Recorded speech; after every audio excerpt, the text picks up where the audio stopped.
Her heart had stopped. Marcus Cole ripped the car door off its hinges and dragged the woman onto the frozen ground. His hands found her chest. He pushed. Once. Twice. Ranger circled them, barking into the blizzard, as if calling her soul back from wherever it had gone. "Come on," Marcus growled. "Come on." 47 missed calls glowed on her shattered phone. A briefcase full of secrets spilled across the bloody snow, and fresh black paint scraped along the driver's side told him everything he needed to know. Someone had tried to kill this woman. They were probably watching right now. Before we continue, tell us where you're watching from. Subscribe and stay until the end. This story will change how you see courage forever. Marcus Cole hadn't spoken to another human being in 11 days. He kept count. Not because loneliness bothered him, he'd trained himself out of that weakness years ago, but because counting gave structure to the emptiness. 11 days since he'd driven down to Ridgewood for supplies. 11 days since the cashier at the hardware store had said, "Stay warm out there." 11 days since he'd nodded and walked away without answering. Ranger didn't count days.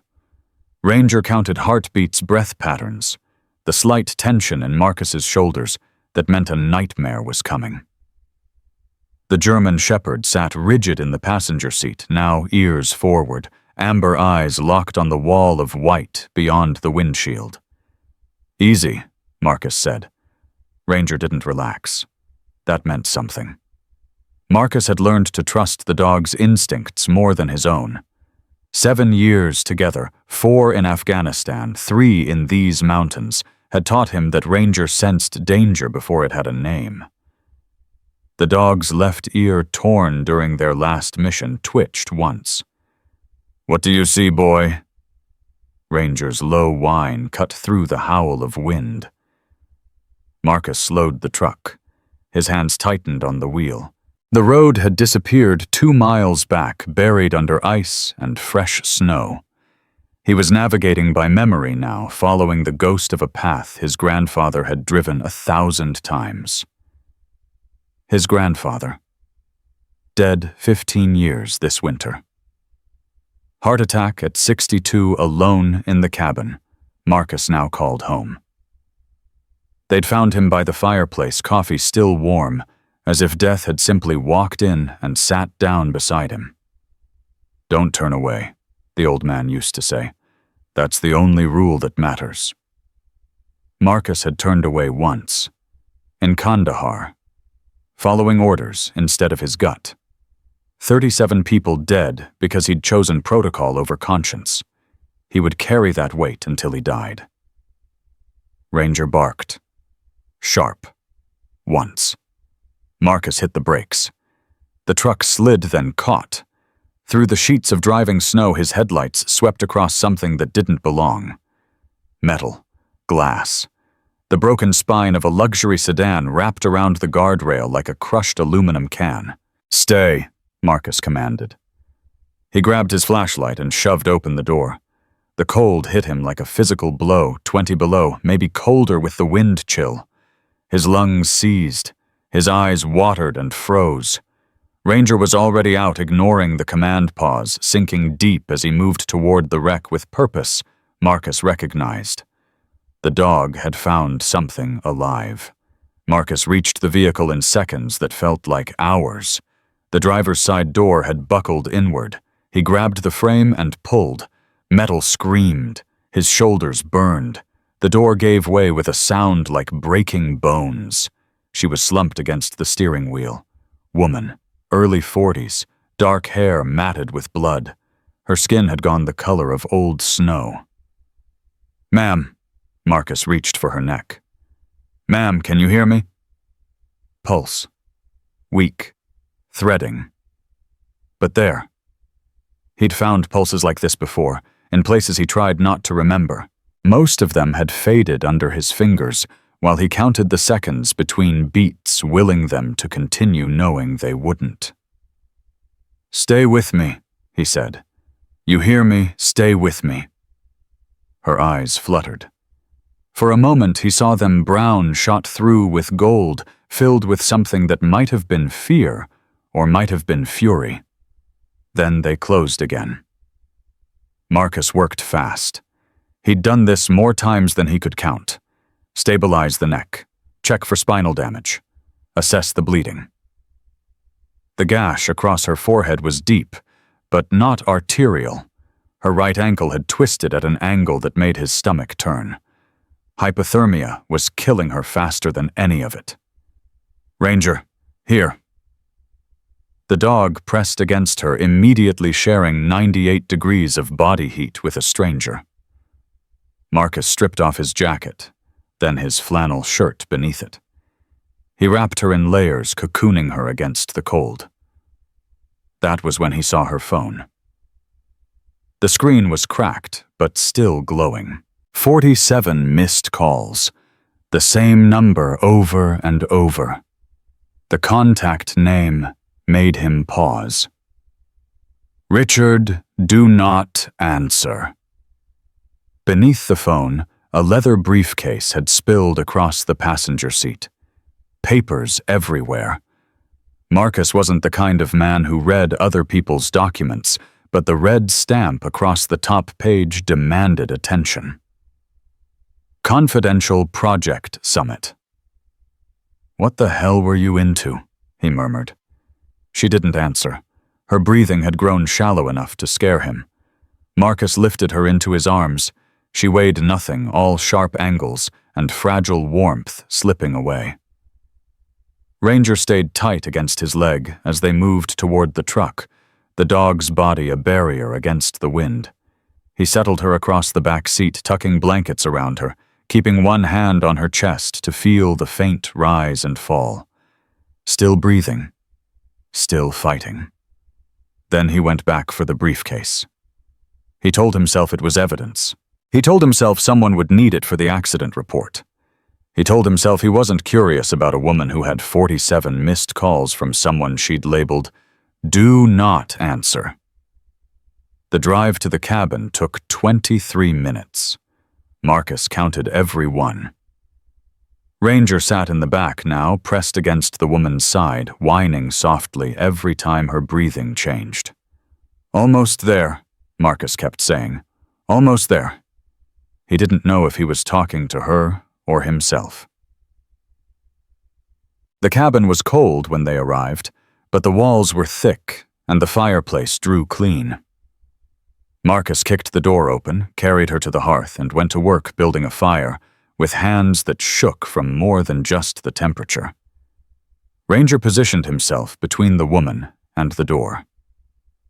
Guardian stance, the same position he'd held in a dozen villages, a dozen safe houses, a dozen places where the enemy could come from any direction. "Good boy," Marcus said. "Good boy." The fire caught. Heat began to fill the room. Marcus stripped the wet blankets from the woman and replaced them with quilts his grandmother had made 60 years ago, quilts that still smelled faintly of cedar and thyme. He worked on her injuries with methodical calm. The gash on her forehead needed stitches, but butterfly bandages would hold for now.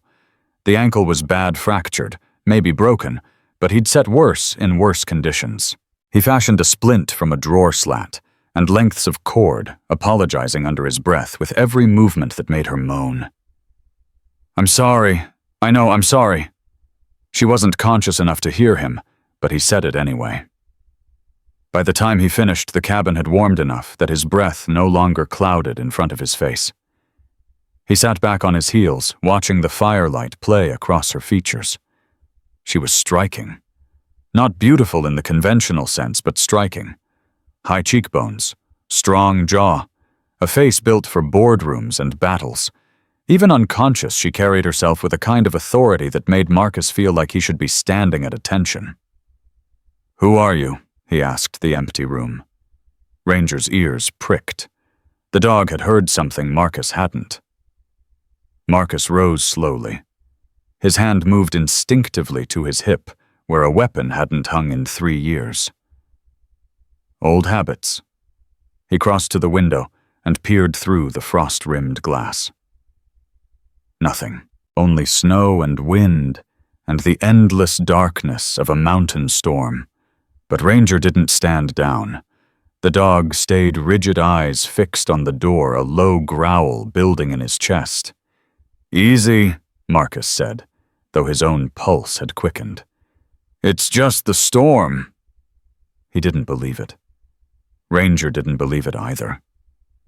Marcus returned to the woman's side. He needed her awake. He needed answers. But all he could do was wait and watch and keep the fire burning while the blizzard raged outside. It was 2 hours before she stirred.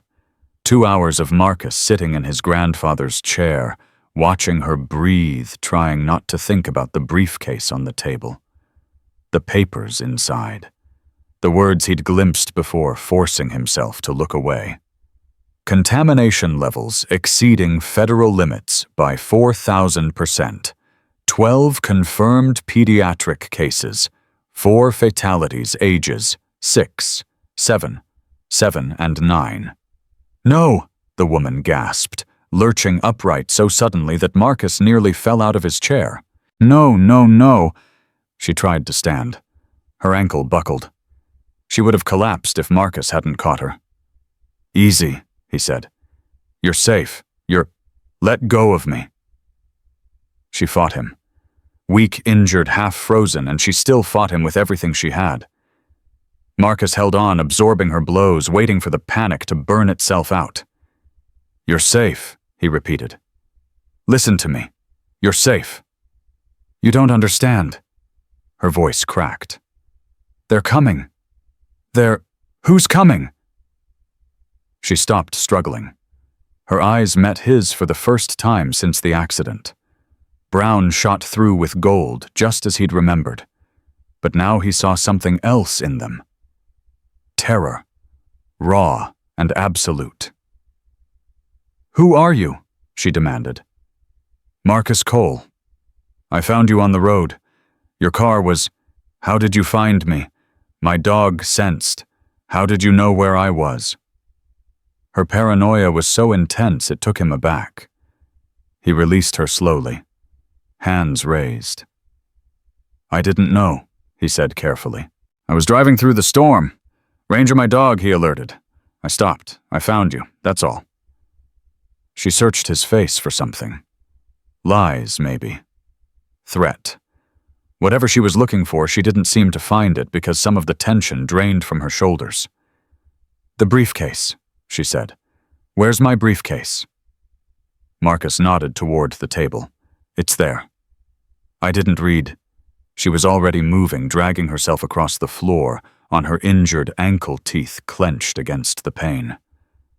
Ranger watched her with curious concern, head tilted. "You need to stay off that leg," Marcus said. She ignored him. She reached the table, grabbed the briefcase, and clutched it to her chest like a child holding a security blanket. Only then did she let herself breathe. "Okay," she whispered. "Okay. It's still here." "What's still here?" She looked at him sharply. "You said you didn't read it." "I didn't." "Then why are you asking? Because someone ran you off that road." Marcus kept his voice level. "I saw the scrape marks. Black paint transfer on your driver's side. That wasn't an accident."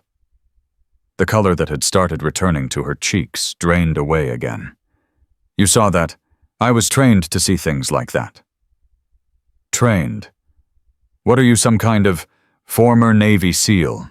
12 years, 2 tours in Afghanistan, 1 in Iraq." He paused. "Now I live in this cabin and mind my own business, which is what I intend to keep doing as soon as this storm breaks and I can get you to a hospital." She was quiet for a long moment. When she spoke again, her voice had changed.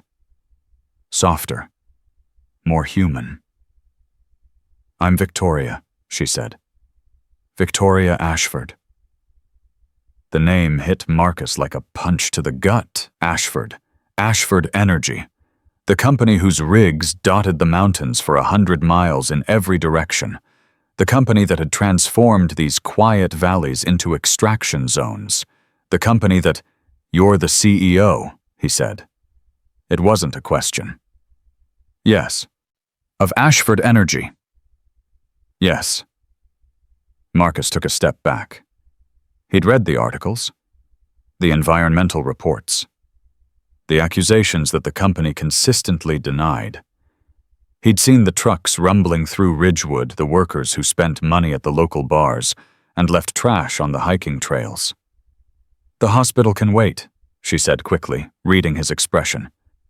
"Please, I need to explain." "You don't owe me an explanation." "Yes, I do." Her voice cracked. "Because what's in this briefcase is going to destroy everything. My company, my career, my life." She paused, swallowing hard. "And if the wrong people find out I have it, it's going to get me killed." Marcus should have walked away.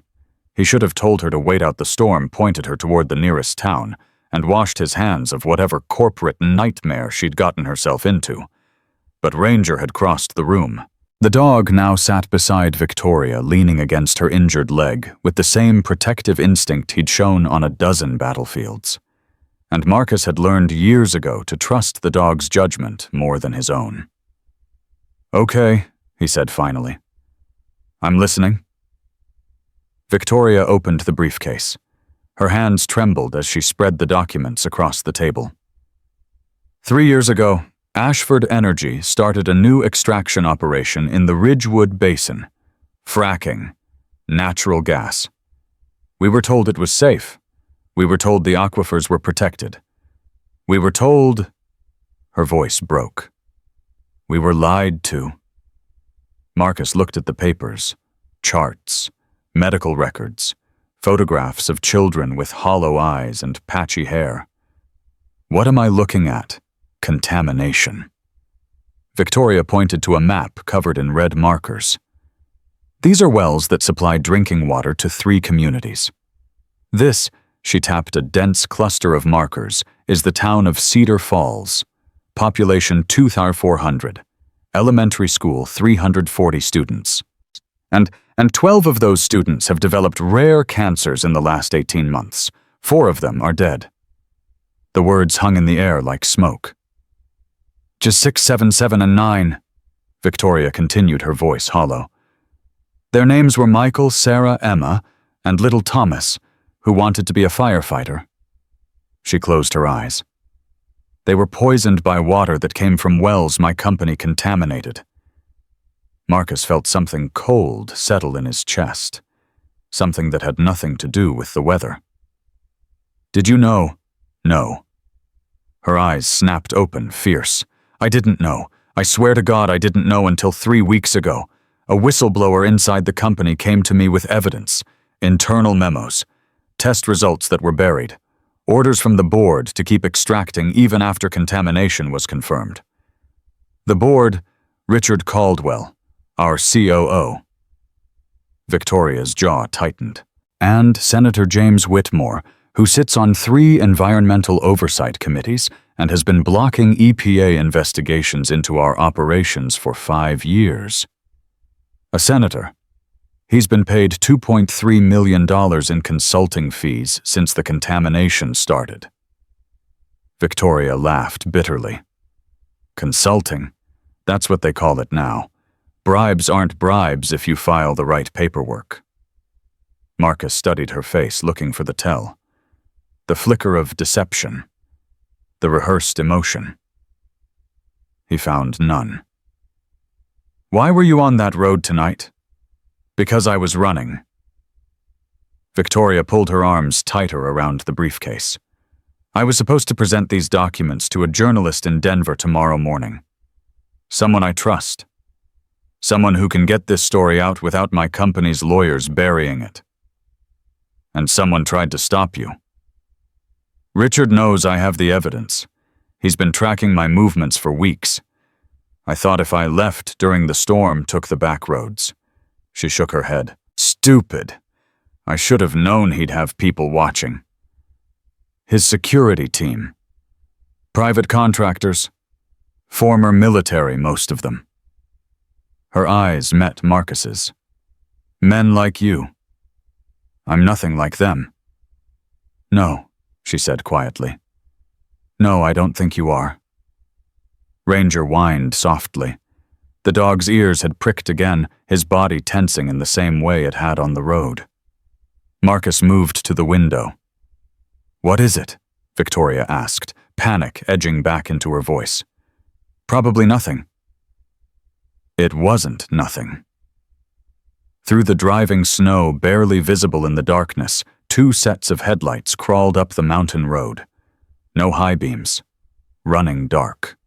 The kind of approach you only used when you didn't want to be seen. They found me, Victoria whispered. Oh God, they found me. Marcus grabbed her arm. Is there another way out of here? I just got here, I don't know. There's a tunnel. The words came out before Marcus could think about them. My grandfather built it during the Cold War. Paranoid old man, but right now I'm grateful for it. He was already moving, pulling Victoria toward the back of the cabin despite her injured ankle. Wait, she gasped. The briefcase, leave it. No, without that evidence. Without you, the evidence means nothing. He turned to face her, his voice hard. Do you understand? If they kill you, those documents disappear. Those children's deaths mean nothing. Richard Caldwell wins.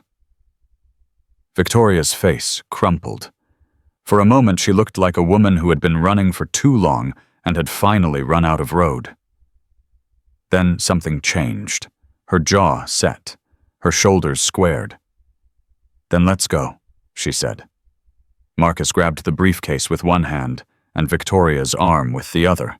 Ranger was already at the back door, pawing at the wood, sensing the escape route before Marcus could show him. The tunnel entrance was hidden behind a bookshelf that hadn't been moved in 15 years. Marcus shoved it aside, revealing a wooden trap door set into the floor. Down! He commanded Ranger. The dog dropped into the darkness without hesitation. I can't, my ankle. I'll carry you. Before she could protest, Marcus lifted her into his arms and descended the ladder one-handed, his body screaming at the strain. The briefcase banged against his hip. Victoria's breath was hot against his neck. Above them, he heard the cabin door splinter open. Where is she? A voice shouted. Find her. Marcus didn't look back. He moved through the tunnel his grandfather had dug 50 years ago, following Ranger's shape in the darkness, praying the old man's paranoia would save their lives. The tunnel ran for 200 yards before emerging through a hidden hatch in the forest. Marcus pushed through the snow-covered exit and sucked in lungfuls of frozen air. Can you walk? He asked Victoria. I have to. He set her down. She swayed, then steadied herself against a tree trunk. Behind them, through the trees, flashlight beams swept across the cabin windows. He heard shouting, the crash of furniture being overturned. Which way? Victoria asked. Marcus pointed into the darkness. Ranger, find the path. The dog moved instantly, nose to the ground, reading the terrain in ways no human could. Marcus took Victoria's arm and followed. They walked for what felt like hours, but was probably 20 minutes. The storm covered their tracks almost as quickly as they made them. Victoria stumbled repeatedly, biting back cries of pain every time her ankle gave way. Finally, they reached a rocky outcropping that provided shelter from the wind. We stop here, Marcus said. Just for a moment. Victoria collapsed against the rock. Her face was pale, her lips tinged with blue again. The exertion had cost her badly. Thank you, she whispered. Don't thank me yet. Marcus scanned the darkness behind them. They'll have trackers. Dogs, maybe. If this storm doesn't cover our trail, then they'll find us. Victoria closed her eyes. I know. Ranger pressed against her side again, sharing warmth. The dog seemed to have adopted her, which told Marcus something about her character that no words could have expressed. "Why did you take this risk?" he asked quietly. Victoria opened her eyes. "What do you mean? You're a CEO. You have money power lawyers. You could have buried this yourself, paid off the families, made it all disappear. Instead, you're running through a blizzard with documents that could destroy your company." He paused. "Why?" For a long moment, Victoria didn't answer. Then she said, "Because I saw their faces." "Whose faces?" "The mothers, the fathers." Her voice cracked. "I went to Cedar Falls 2 weeks ago. Unofficially. I told myself I was just gathering information, but really—" She shook her head. "I needed to see it for myself. I needed to know if it was true. And it was worse than true." Victoria wiped her eyes with the back of her hand. "I met a woman named Linda. Her son Michael was one of the 4 who died. She showed me his room, his toys, his drawings. He wanted to be an astronaut." Marcus said nothing. He knew about rooms like that. Rooms frozen in time, waiting for someone who would never come home. "She didn't yell at me," Victoria continued. "She didn't blame me. She just said, 'I hope someone tells the truth someday.' That was it. That was all she asked for. The truth." "So you decided to tell it." "I decided I couldn't live with myself if I didn't." Victoria met his eyes. "I've spent 20 years climbing the corporate ladder. I've made compromises. I've looked the other way. I told myself it was all part of the game, that everyone does it, that the ends justify the means. But this," she gestured at the briefcase, "this is children, Marcus. Children who drank water from their kitchen faucets and developed cancers that are supposed to be 1 in a million. I can't look away from that. I won't." Ranger whined softly, his head lifting. Marcus followed the dog's gaze into the darkness. Nothing. Yet. "We need to keep moving," he said. There's an old mine shaft about a mile east. It'll give us shelter until morning. After that," he paused. "I have a contact, county sheriff, Elena Vasquez. She's been investigating something in the area for months. Never told me what, but I'm guessing it's connected to this. You trust her? With my life?" Victoria nodded slowly. "Then let's find this mine." She tried to stand. Her ankle buckled again, and she would have fallen if Marcus hadn't caught her. "I'm slowing you down," she said quietly. "If they catch us, they won't. But if they do, they won't." Marcus lifted her into his arms again. "I don't leave people behind. Not anymore." Something in his voice made Victoria look at him differently. "Any more?" Marcus didn't answer. He started walking, Ranger leading the way through the storm. But Victoria had seen it. The ghost that haunted his eyes, the weight he carried in his shoulders. She had her own ghosts, her own weight. Maybe that was why she understood without being told that Marcus Cole was running from something too. They were both running. The only question was whether they could outrun it together. The mine shaft swallowed them whole. Marcus set Victoria down just inside the entrance, his arms burning from the strain of carrying her through knee-deep snow. Ranger shook the ice from his coat and immediately began pacing the perimeter, nose working the stale air. "How did you know this was here?" Victoria's teeth chattered between words. "My grandfather showed me. He explored every inch of these mountains." Marcus pulled a lighter from his pocket, found an old torch mounted on the wall, and coaxed it to life. "He always said the land keeps secrets for those who know how to ask." The flame threw dancing shadows across Victoria's face. She looked worse than she had at the cabin. The color had drained completely from her cheeks, and her injured ankle had swollen to nearly twice its normal size. "Let me see that." Marcus knelt beside her. "It's fine." "It's not fine. You've been walking on a fracture for over an hour." I said, "Victoria." His voice cut through her protest. "You're no good to those children dead. Let me help you." She went still. Something shifted in her eyes, the same something he'd seen when she talked about the mother in Cedar Falls. "Okay," she whispered. "Okay." Marcus worked quickly, rewrapping the ankle with strips torn from his undershirt. Victoria watched him, her expression unreadable. "You're good at this," she said. "Practice.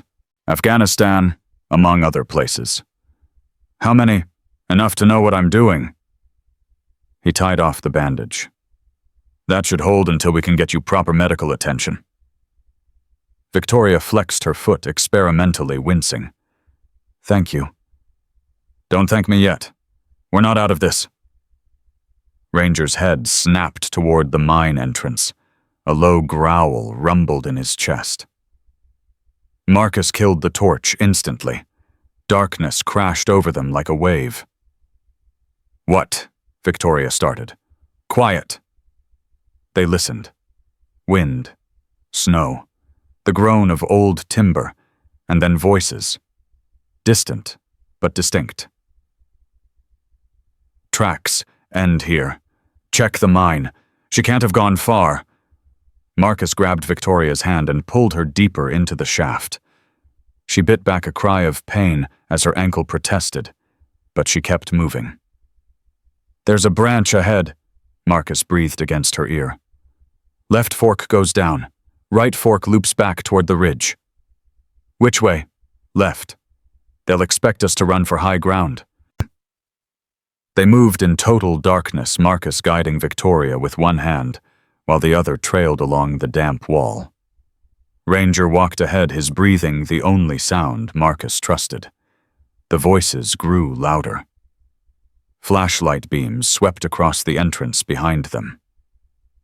"In here, fresh footprints." Marcus pushed Victoria around a corner and pressed her against the wall. His body shielded hers. His hand covered her mouth, not roughly but firmly enough to silence any sound. For 30 seconds, they didn't breathe. Footsteps echoed through the shaft. Light flickered against the opposite wall. Marcus felt Victoria's heart pounding against his chest, or maybe it was his own. He couldn't tell anymore. "Nothing," someone said. "This tunnel's been abandoned for decades." "Check the left fork." "Hernandez, we don't have time. If she's in here, she'll freeze before morning. Let's check the ridge." A pause. Then, "Fine. Radio the others. Tell them to cover the eastern roads." The footsteps retreated. The light faded. Marcus didn't move for another full minute. "Are they gone?" Victoria whispered against his palm. He released her. "For now." "How did they find us so fast?" "Thermal imaging, probably. Maybe drones. Richard's contractors have military-grade equipment." Victoria sagged against the wall. "This is insane. 3 weeks ago I was worried about quarterly earnings. Now I'm hiding in a mine shaft from men who want to kill me." "Welcome to my world." She laughed, a broken, exhausted sound. "Is that supposed to make me feel better?" "No. It's supposed to remind you that people survive things like this. I've survived things like this." Marcus paused. "So will you." Ranger returned from scouting ahead, pressing his cold nose against Marcus's hand. The all-clear signal. "There's a chamber deeper in," Marcus said. "We can wait out the night there." "And then what?" "Then we contact Elena Vasquez. The sheriff you mentioned. She's been investigating something in the area. Something connected to your company, I think." Victoria pushed herself off the wall, testing her ankle. "What makes you say that?" "She came to see me 2 months ago, asked questions about water quality, soil samples, whether I'd noticed anything unusual with the wildlife." "What did you tell her?" "That the deer have been avoiding the eastern valleys for the past year, that the fish in Cedar Creek are dying off, that my grandfather's well, the one that's fed this mountain for 60 years, started tasting like metal last spring." Victoria closed her eyes. God, it's everywhere. What is the contamination? We thought it was contained to the Ridgewood Basin, but if it's reached this far? She shook her head. Richard's been lying about the scope. It's not 3 communities. It could be dozens. Marcus felt the cold in his chest again. The same cold he'd felt looking at those photographs of sick children. How many people? He asked quietly. I don't know. Hundreds, maybe. Thousands if the groundwater table is compromised. And Richard Caldwell knows this. Richard Caldwell ordered it. The words hung in the darkness between them. Marcus started walking. Victoria followed her hand, finding his in the blackness. They reached the chamber 20 minutes later. It was smaller than Marcus remembered, barely large enough for the 3 of them, but dry and sheltered from the wind that howled through the upper tunnels. Marcus risked the torch again. Victoria sank onto a flat rock, her face drawn with exhaustion. Tell me about Richard Caldwell, Marcus said. Victoria was quiet for a long moment. When she spoke, her voice was different. Older. Heavier. I met Richard when I was 22. Fresh out of business school. Ambitious, naive, desperate to prove myself in an industry that didn't want women. He was your mentor. He was everything. My mentor. My champion. The man who promoted me when everyone else said I was too young, too inexperienced, too female. She laughed bitterly. I thought he believed in me. I thought he saw something special. But Richard doesn't believe in anyone. He uses people, positions them like pieces on a chessboard, and when they stop being useful, she drew a finger across her throat. So why make you CEO? Because I was controllable, or so he thought. Victoria met Marcus's eyes. I spent 20 years being the good soldier, following orders, looking the other way when things didn't add up, telling myself that's just how business works. What changed? The children. Marcus nodded slowly. He understood that kind of change. The moment when something breaks inside you and can never be fixed. There's something else, Victoria said. Something I haven't told you. What? She hesitated. Her fingers twisted in her lap. Richard Caldwell isn't just my boss. Marcus waited. He's my father. The words dropped like stones into still water. What? Biological father? He had an affair with my mother before I was born. She never told me. I only found out 6 months ago when she was dying. Victoria's voice cracked. She made me promise not to confront him. She said it would destroy my career.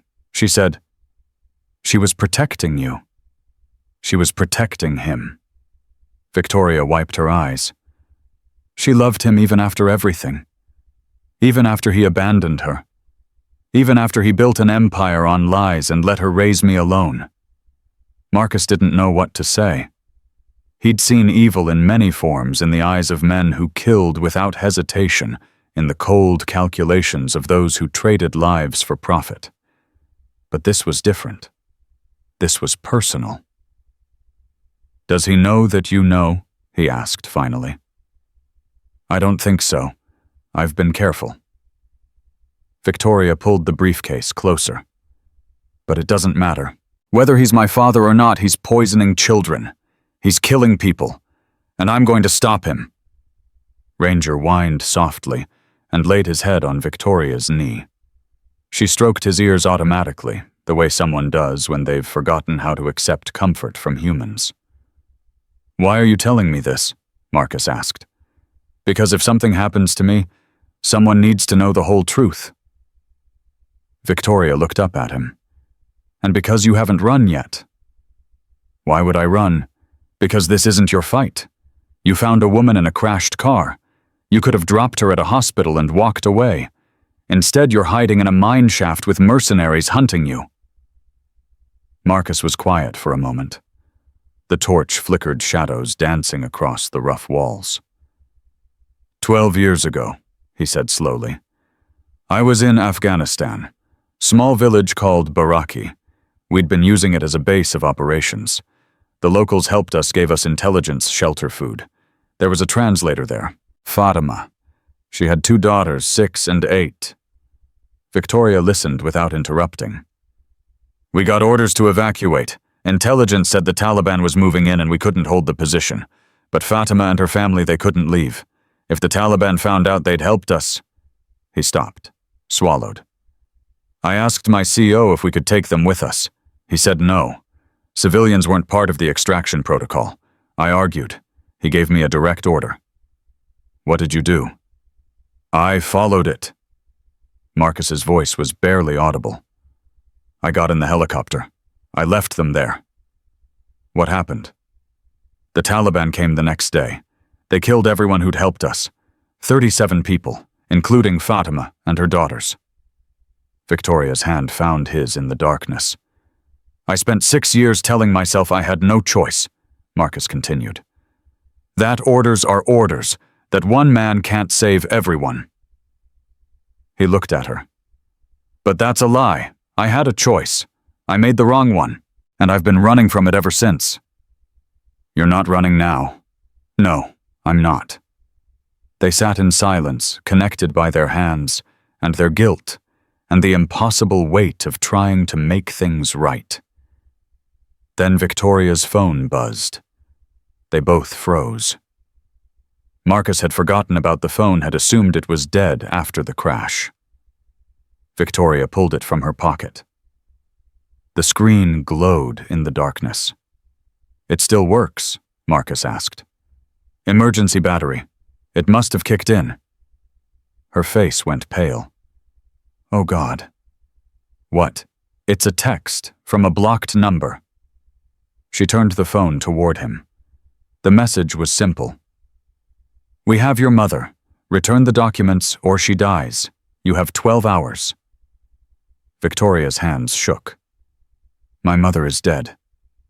She died 6 months ago. Then who? Margaret.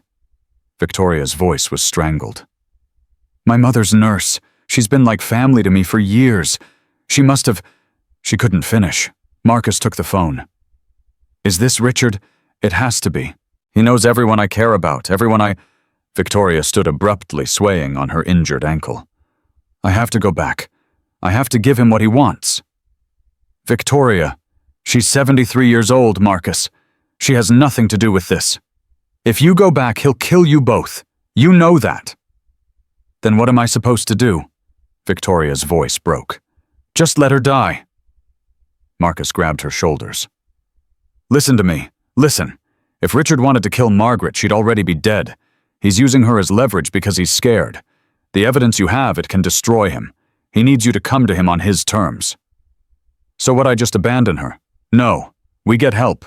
Real help. Marcus pulled out his own phone. Elena Vasquez. She has resources. Contacts. If we can reach her, your phone is dead. Then we use yours. Victoria hesitated, then handed it over. Marcus dialed a number from memory, praying Elena hadn't changed it. 3 rings. 4. Hello? Elena, it's Marcus Cole. A pause. Marcus, Jesus, it's 3 a.m. What? I need your help. I have someone with me. Victoria Ashford, CEO of Ashford Energy. She has evidence of environmental contamination, corporate cover-ups, possible murder. And right now there are men with guns hunting us through the mountains. Another pause. Longer this time. Where are you? Miller's Mine East Shaft. The old one my grandfather used to. I know it. Stay there. Don't move. I'll be there at first light. There's something else. They've taken a hostage. A woman named Margaret. Marcus.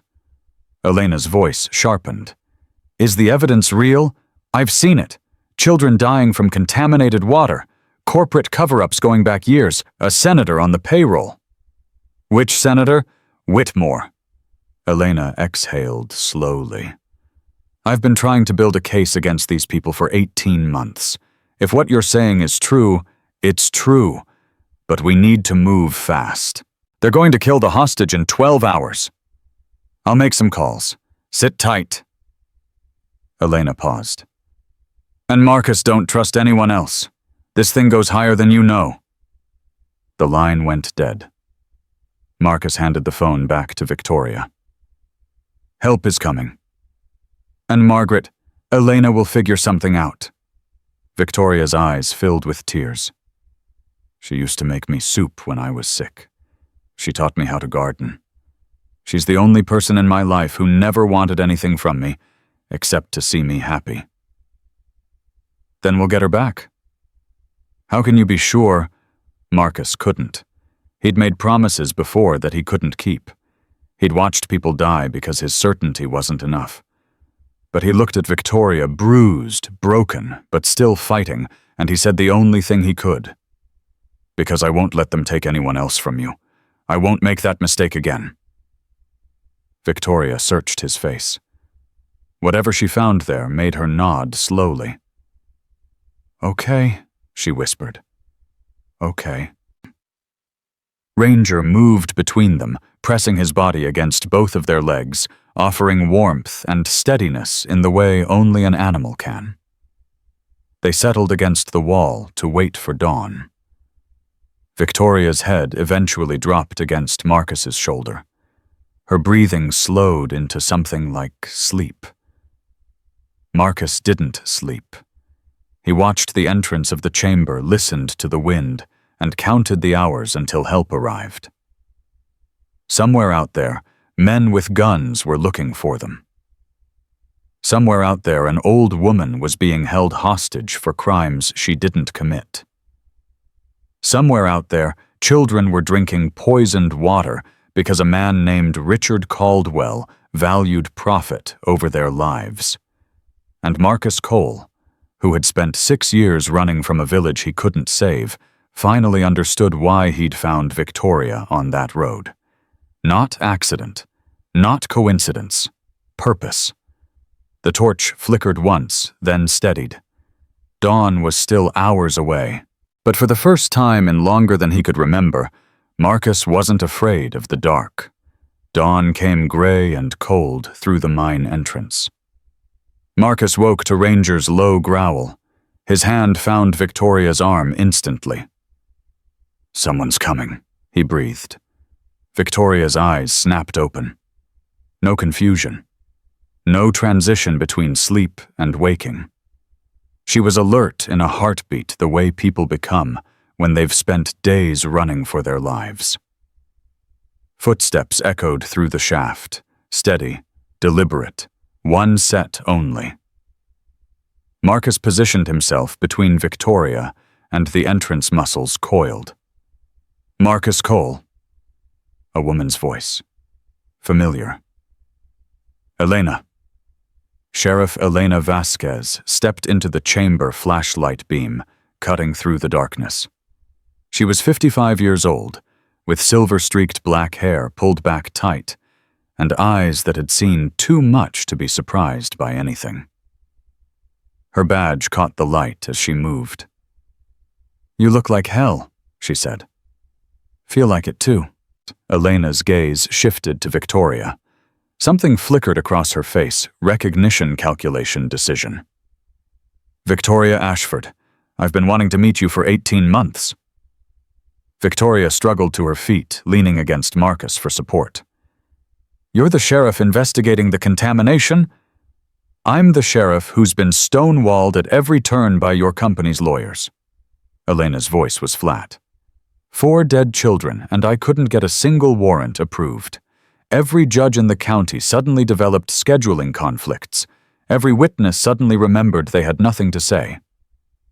I didn't know. I know you didn't. If you did, you wouldn't be here. Marcus cut in. Elena, they have a hostage. A woman named Margaret. Margaret Chen, age 73, former oncology nurse at Denver General, retired to Cedar Falls 6 years ago. Elena pulled out her phone. I've already got people working on it. Victoria's breath caught. You found her. We found where they're keeping her.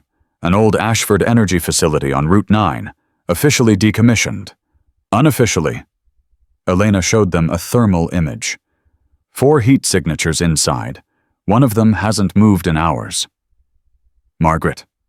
Most likely. Victoria grabbed Elena's arm. We have to get her out, now. We will.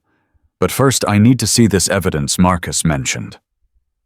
Victoria hesitated. Her fingers tightened on the briefcase. I know what you're thinking, Elena said quietly. You don't know if you can trust me. You don't know if I'm another name on Caldwell's payroll. The thought crossed my mind. Good, it should. Elena reached into her jacket and pulled out a photograph. 18 months ago, I buried my nephew. His name was Thomas Vasquez. He was 7 years old. He lived in Cedar Falls and drank water from the tap every day of his short life.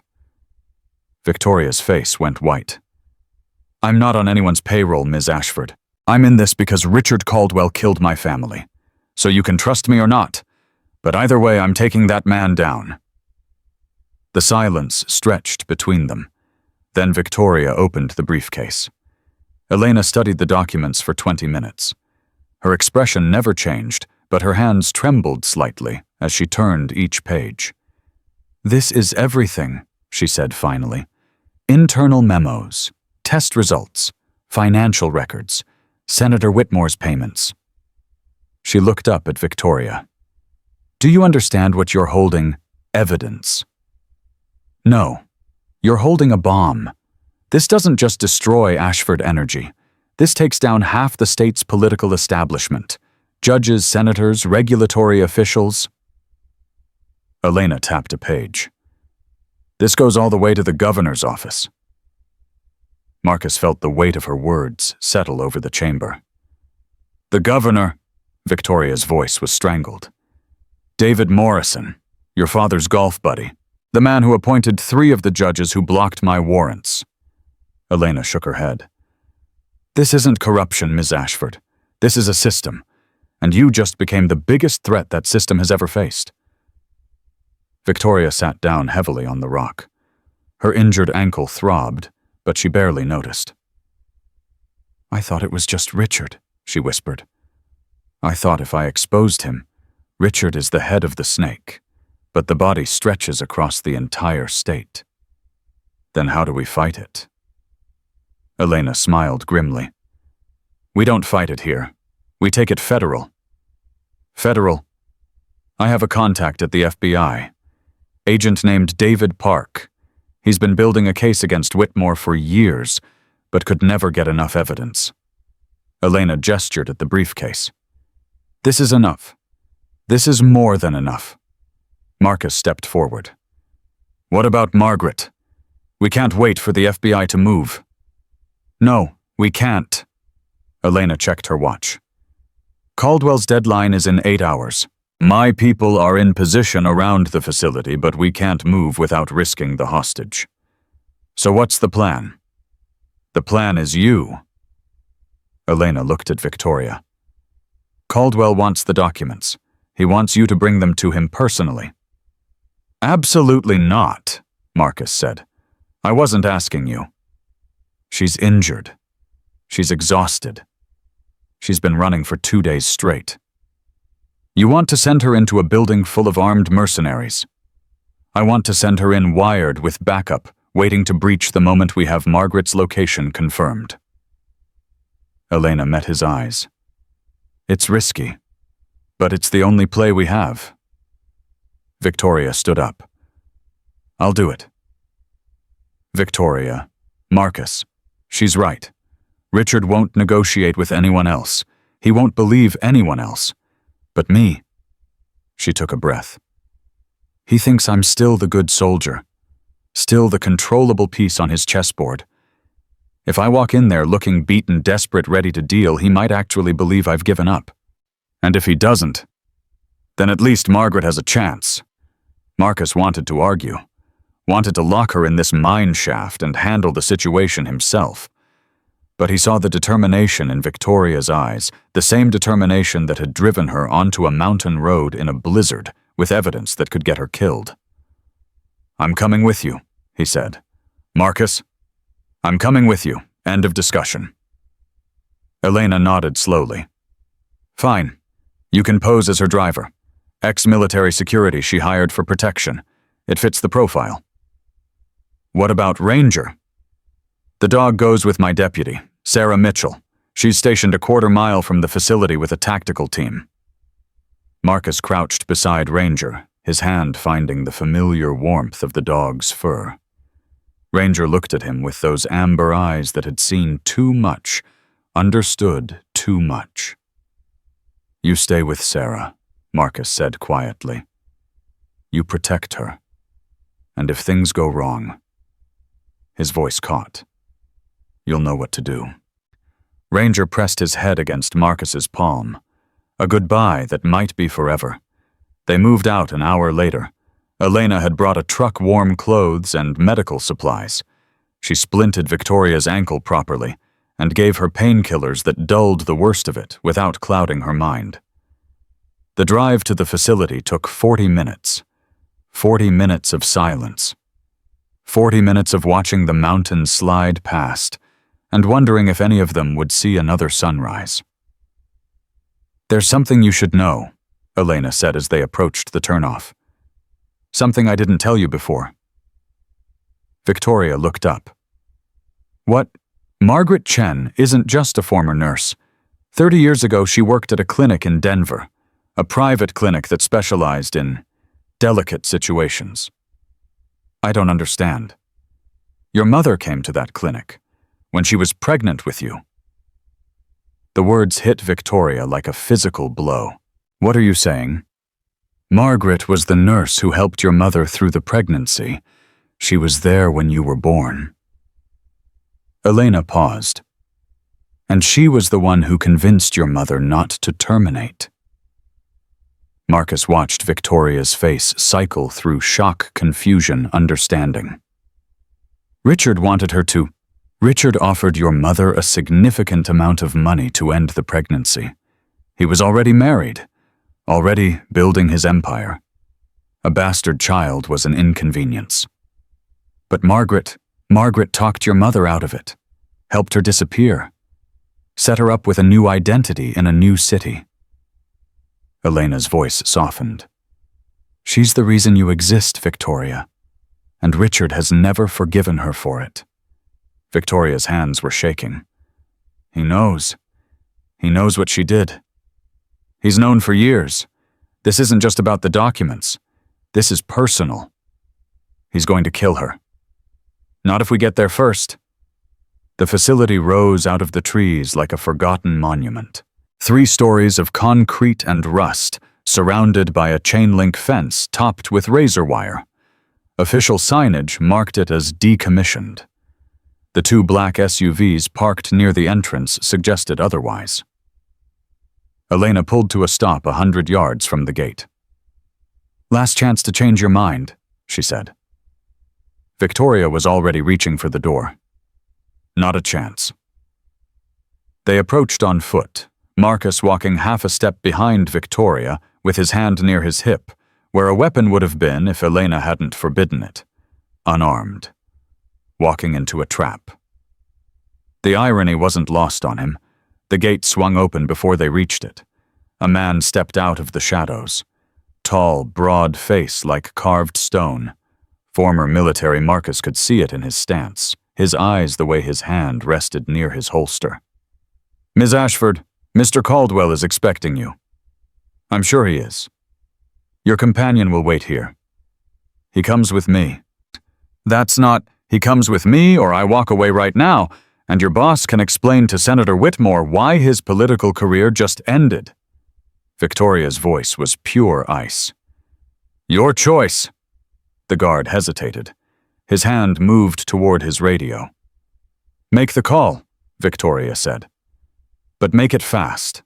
I'm cold, and I'm tired, and I'm very close to changing my mind about this whole negotiation.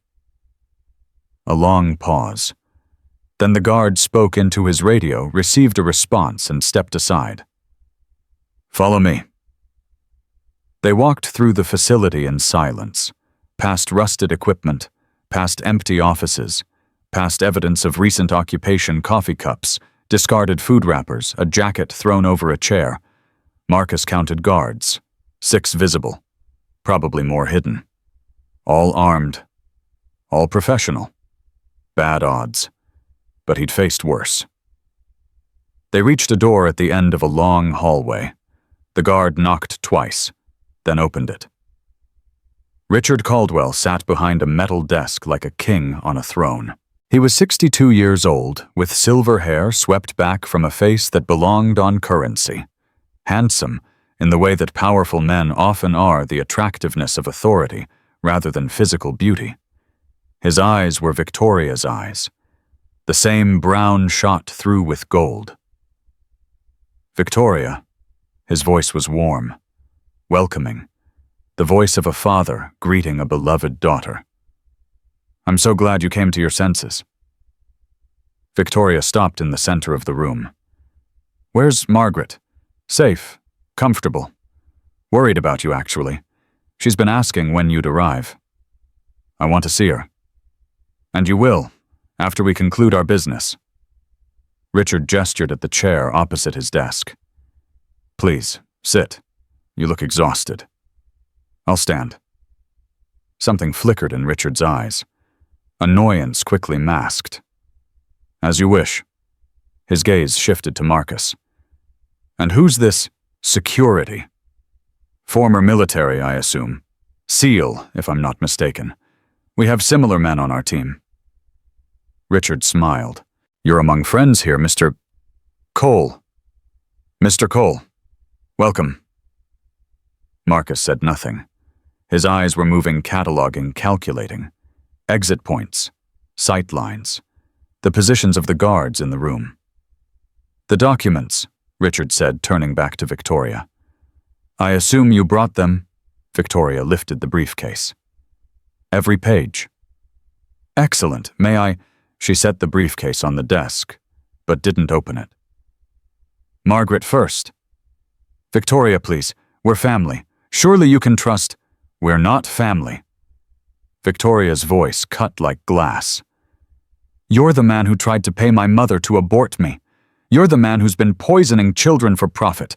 You're the man who's holding a 73-year-old woman hostage because she refused to let you destroy me before I was even born." The warmth drained from Richard's face. What remained was cold and sharp, and utterly without mercy. "So you know." "I know everything." "Does that change anything?" "It changes everything." Richard leaned back in his chair. "Then let me be clear. The documents in that briefcase are the only thing keeping Margaret Chen alive. If I don't have them in my possession within the next 60 seconds, she dies. If copies exist, she dies. If any portion of that evidence reaches the press, the FBI, or any other authority, she dies. And if I give them to you, then Margaret goes free, you go free, we pretend this unfortunate misunderstanding never happened, and everyone returns to their lives. And the children, the families in Cedar Falls, what about them?" Victoria's hands clenched. 4 children are dead because of you. 4 children are dead because of negligence. Regrettable negligence that has been corrected. Our operations are now fully compliant with federal standards. You're lying. I'm protecting my company, my employees, the thousands of families who depend on Ashford Energy for their livelihoods. Richard spread his hands. "There are always casualties in progress, Victoria. The question is whether they're worth the cost." They were 7 years old, 6 years old. They wanted to be astronauts and firefighters. They trusted that the water from their faucets was safe to drink. And now they're gone. And nothing you do will bring them back. Richard's voice hardened. "But you can still save Margaret. You can still save yourself. All you have to do is give me the briefcase and walk away." Victoria looked at the briefcase, at her father, at the guards positioned around the room. Then she looked at Marcus. He gave her an almost imperceptible nod. Victoria opened the briefcase. "It's all here," she said. "Every document, every memo, every piece of evidence against you." Richard reached for the papers. "But before you take them," Victoria pulled the briefcase back. "There's something you should know." What? These aren't the only copies. Richard's hand froze. What did you say? I said these aren't the only copies. Victoria's voice was steady, strong. 3 hours ago, a complete duplicate was delivered to FBI agent David Park. Another copy went to the New York Times, another to the Washington Post, and another to every local news station within 100 miles of Cedar Falls. The color drained from Richard's face. You're bluffing. Check your phone. Richard grabbed his phone. His fingers trembled as he scrolled. Marcus watched his expression change from disbelief to horror to something that looked almost like respect. You planned this, Richard whispered. From the beginning, you planned this. I planned for every possibility, including the possibility that you'd never let Margaret go, including the possibility that you'd kill us both the moment you had the documents. Victoria closed the briefcase. So here's how this is going to work. You're going to release Margaret. You're going to turn yourself in to Sheriff Elena Vasquez, who has this building surrounded, and you're going to spend the rest of your life paying for what you've done. Or the full story, including your attempted murder of your own daughter, goes live in exactly 15 minutes. Richard stood slowly. His eyes had gone flat. Dead. You think you've won, he said quietly. You think this is victory. But you don't understand how the world works, Victoria. Men like me don't go to prison. We have lawyers, connections, resources you can't imagine. Whatever damage you think you've done, shut up. The voice came from the doorway. Margaret Chen stood there, supported by a guard, but very much alive. Her gray hair was disheveled, her face pale and drawn, but her eyes burned with a fury that made even Richard take a step back.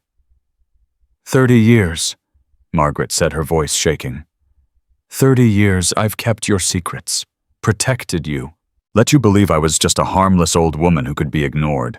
But I remember everything, Richard. Every payment, every threat, every life you destroyed. Margaret, I kept records, just like Victoria, and mine go back a lot further than 3 years. Richard's face went gray. What records?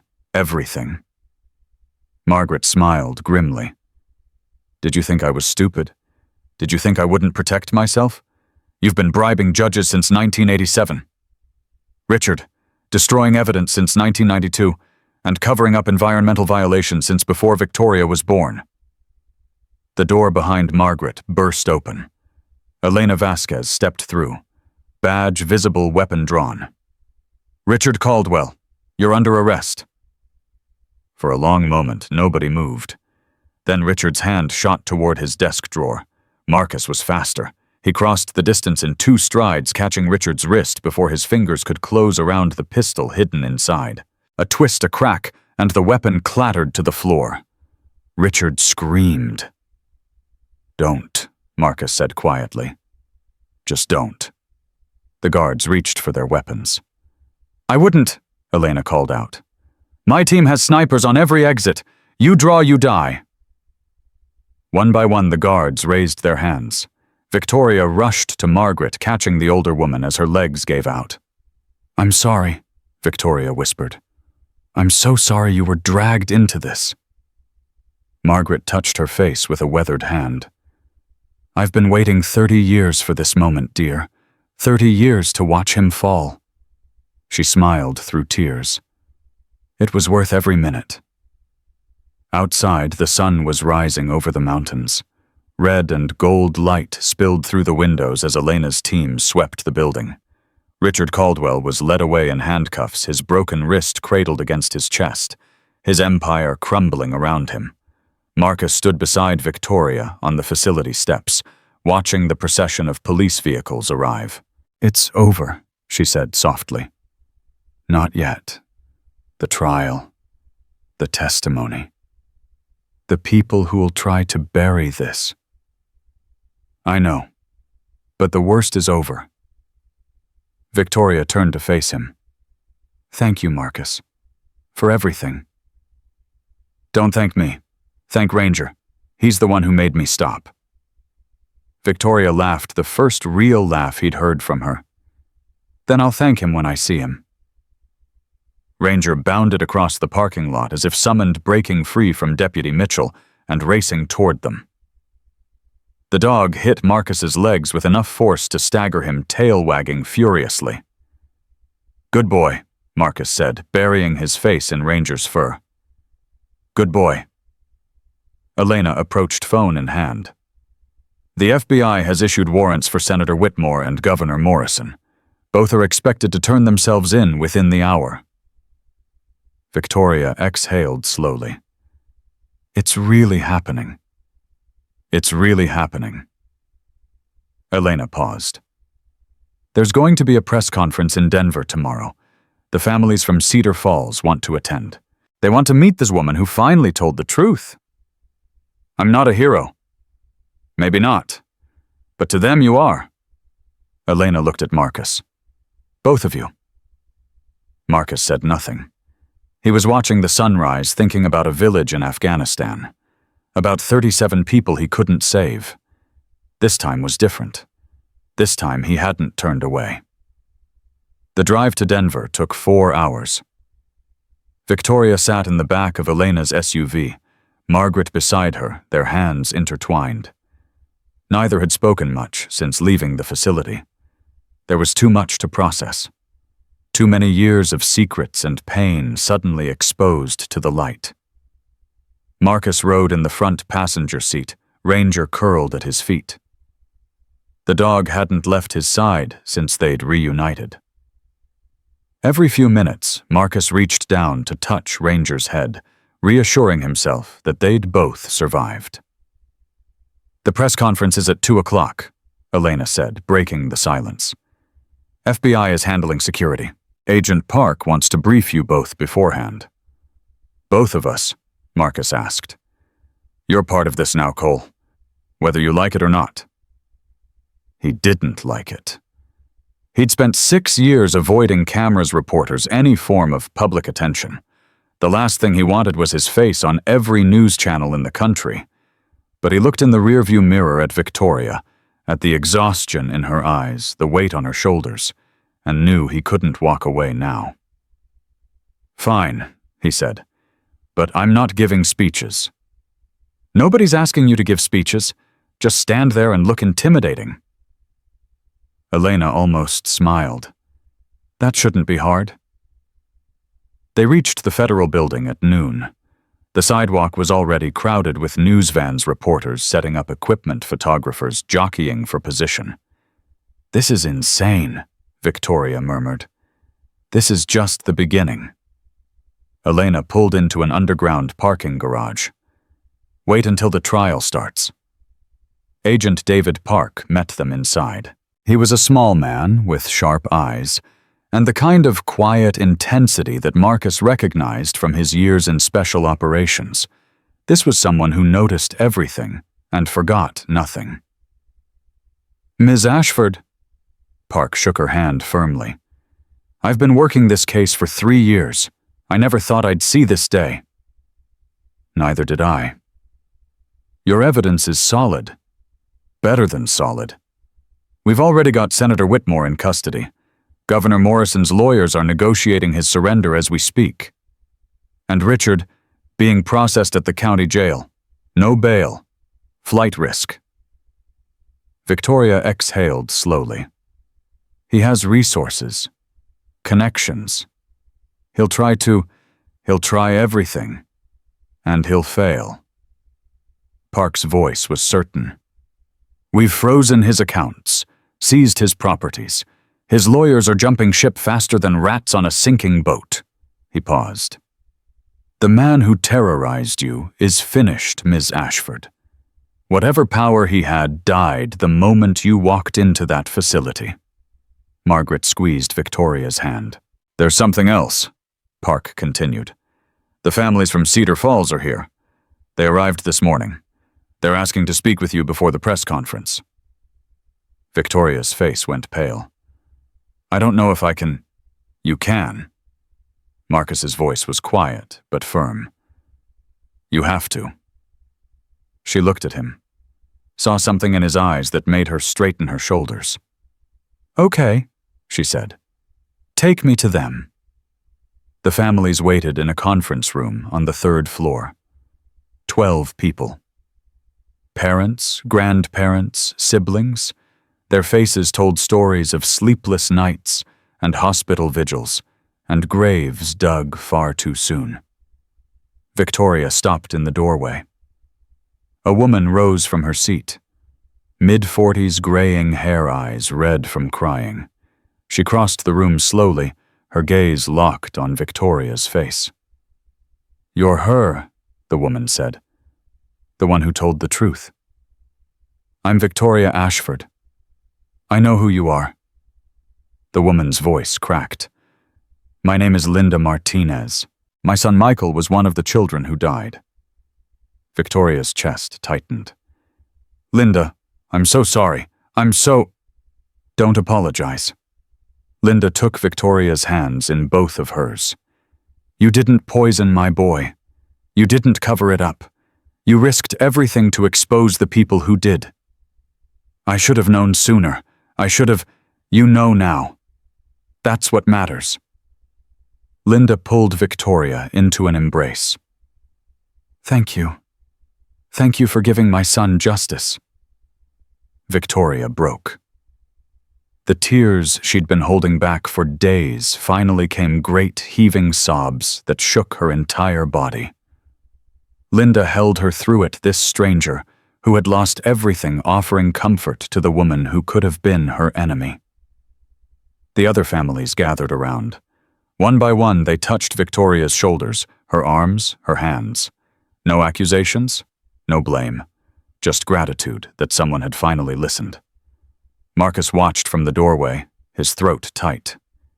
He thought about Fatima, about her daughters, about all the families in Baraki who never got justice, never got acknowledgement, never got anything except silence and forgetting. This was different. This was what redemption looked like. An hour later, Victoria stood behind a podium in the federal building's main press room. Cameras flashed, reporters shouted questions. The room hummed with the electric energy of a story about to break. Elena stood to Victoria's left. Agent Park to her right. Marcus waited in the wings with Ranger close enough to intervene if needed. Thank you all for coming, Victoria began. Her voice was hoarse but steady. I'm here today to tell you about a crime. A crime committed by people I trusted. People I believed in.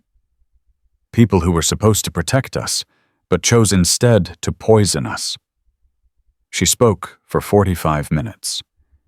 She talked about the contamination, the cover-up, the children who died, and the families who buried them. She named names: Richard Caldwell, Senator Whitmore Governor, Morrison, the judges and regulators who looked the other way. She talked about her own blindness, her complicity, the years she spent climbing the corporate ladder while communities suffered beneath her feet. I'm not here to make excuses, she said. I'm here to tell the truth, and I'm here to promise that Ashford Energy will do whatever it takes to make this right. A reporter's hand shot up. Ms. Ashford, the board, has called an emergency meeting. Sources say they're planning to remove you as CEO. How do you respond? Victoria didn't flinch. I respond by saying that the board can do whatever they think is best. But they should know that I have evidence implicating several board members in the cover-up. If they try to silence me, that evidence goes public. The room erupted. More questions, more cameras, more chaos. But Victoria stood firm, answering each question with a clarity and courage that Marcus hadn't seen in anyone for a very long time. This was the woman who had stumbled out of a wrecked car in the middle of a blizzard. The woman who had run through the mountains on a broken ankle. The woman who had walked into a building full of armed men to save an old woman who'd been like a mother to her. She was extraordinary. And Marcus realized with a jolt that surprised him that he was falling in love with her. The press conference ended at 4 o'clock. By 6, the story had gone national. By 8, it was international. Every news channel, every website, every social media platform was talking about Victoria Ashford and the Ashford energy scandal. They retreated to a safe house the FBI had arranged, a modest home in the suburbs of Denver, far from the chaos downtown. Margaret had fallen asleep almost immediately, exhausted beyond words. Elena and Agent Park stayed to coordinate the ongoing investigation. Marcus sat on the back porch, Ranger at his feet, watching the sun set behind the mountains. Victoria found him there an hour later. "Room for one more?" He shifted to make space. She sat beside him close enough that their shoulders touched. "Hell of a day," she said. "Hell of a week." She laughed softly. "Is that what it's been, a week? It feels like a lifetime." Trauma does that. Compresses time. Stretches it. Voice of experience. Unfortunately. They sat in comfortable silence, watching the colors bleed across the sky. "The board is meeting tomorrow," Victoria said finally. "They're going to try to force me out." "Can they? Legally?" "Maybe. I'm the majority shareholder's daughter, but Richard's shares are frozen now. His allies on the board might try to argue that my evidence was obtained illegally, that I violated my fiduciary duty by going to the press before notifying shareholders. Will they succeed? Depends on the judge. Depends on public opinion. Depends on how many skeletons they're willing to have exposed in the process." Marcus turned to look at her. "What do you want? What do you mean? I mean, if you could write the ending to this story, what would it be? Walk away with your millions and never look back. Fight for control of the company. Something else entirely." Victoria was quiet for a long moment. "I want to fix it," she said finally. "Not just the contamination, not just the legal fallout. I want to fix the culture that allowed this to happen. The culture I helped create. That's a big job. I know, and I might fail. The board might win. Richard's lawyers might find some loophole. The whole company might collapse under the weight of the lawsuits." She paused. "But I have to try. I have to at least try." Marcus nodded slowly. "Then you will." Just like that? Just like that? Victoria smiled, a real smile, the first he'd seen from her. "You have a lot of faith in someone you met 3 days ago." "I have faith in someone who walked into a lion's den to save an old woman. Someone who gave up everything to tell the truth. Someone who—" He stopped, suddenly aware of how close she was, how her eyes caught the fading light. "Someone who what?" she asked softly. "Someone who reminded me what courage looks like." The moment stretched between them. Fragile. Charged.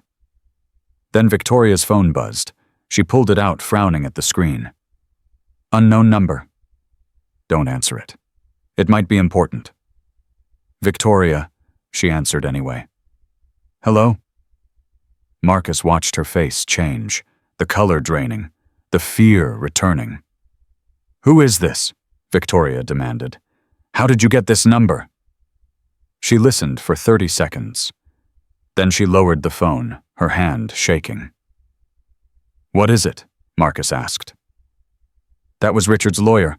He says Richard wants to see me. Tomorrow morning before his arraignment." "Why?" "He says Richard has information I need to hear. Information about my mother. About what really happened to her." Marcus felt the cold settle in his chest again. "Victoria, this is a trap." "Probably." "You can't go." "Probably not." "Victoria." She looked at him, and he saw the war raging behind her eyes. Fear against curiosity. Caution against need. "My mother died 6 months ago," she said quietly. "Cancer. But it was faster than the doctors expected. She went from diagnosis to death in 8 weeks, and she spent her last days trying to tell me something. Something about Richard, something about my birth. But she was too weak. The words wouldn't come." "You think Richard knows what she was trying to say?" "I think Richard knows a lot of things he's never told me. And I think if I don't hear him out, I'll spend the rest of my life wondering." Marcus wanted to argue, wanted to tell her that some questions weren't worth the risk, but he understood better than most the weight of unanswered questions. "I'll go with you," he said. "Marcus, I'll go with you. We'll hear what he has to say. And then we'll walk out together and never look back." Victoria's eyes glistened. "Why are you doing this? Why do you keep risking yourself for me?"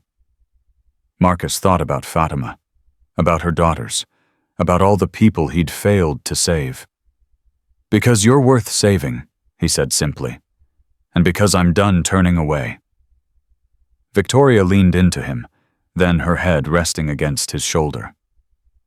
Ranger shifted to press against both their legs, a warm presence in the gathering dark. Tomorrow would bring new battles, new challenges, new chances to fail or succeed. But tonight, for just a few hours, they had peace. The morning came too fast.